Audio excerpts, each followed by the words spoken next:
রাজধানীর শাহজাদপুরের মধুমতি ব্যাংকের এটিএম বুথের নিরাপত্তা কর্মী হাসান মাহমুদকে নৃশংসভাবে হত্যার ঘটনায় অভিযুক্ত মোহাম্মদ আরিফুল ইসলামকে গ্রেফতার করেছে ঢাকা মহানগর গোয়েন্দা পুলিশের গুলশান বিভাগ। তাকে গ্রেফতারের পর এ হত্যাকাণ্ডের রহস্য উদ্ঘাটন করেছে ডিবি পুলিশ। ইউটিউবের মাধ্যমে ডাকাতির দৃশ্য দেখে ব্যাংকের এটিএম বুথ ডাকাতির পরিকল্পনা করে আসামি আরিফুল ইসলাম। পরিকল্পনা বাস্তবায়ন করতে বুথের নিরাপত্তা কর্মী আরিফুল ইসলামকে নৃশংসভাবে হত্যা করে বলে জানিয়েছে অতিরিক্ত কমিশনার মোহাম্মদ হারুনুর রশিদ।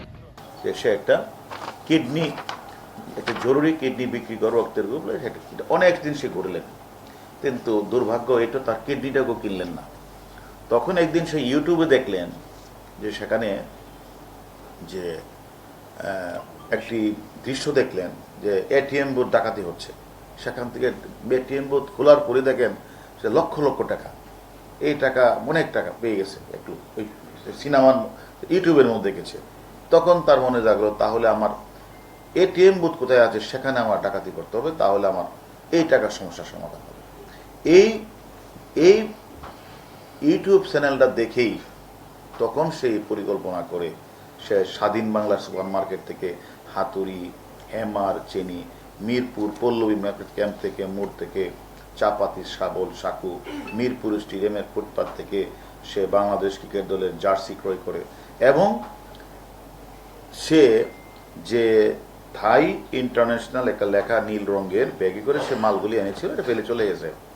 এবং সে যেদিন ডাকাতি করাকালীন সময় উনি যে পুমা ব্র্যান্ডের জলপাই রঙের যে শার্টটা পরিধান করেছিল, যে প্যান্টটা পরিধান করেছিল, তাকে 4 দিন পরে যখন আমরা গ্রেপ্তার করলাম, তার ওই শার্টটা ওই প্যান্টটাই ছিল।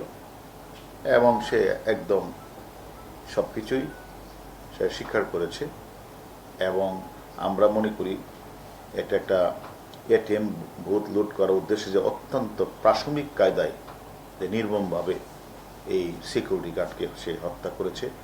তার নাম, তার বয়স 60-এর কাছাকাছি হবে, মাহমুদ, হাসান মাহমুদ, এবং সে এটা হত্যা স্বীকার করেছে। এবং আমি মনে করি এই ঘটনাটার সাথে যে যে আলামতগুলি ছিল, ক্রিকেট খেলার জার্সি থেকে শুরু করে যা সে ইউজ করেছিল, আমরা সব কিছুই উদ্ধার করেছি এবং সে রিমান্ডে সব কিছু স্বীকার করেছে এবং অনেক তথ্য প্রমাণ আপনারা নিতে পারবেন। এবং আমরা মনে করি দ্রুতই আমরা এটা চার্জশিট প্রদান করব।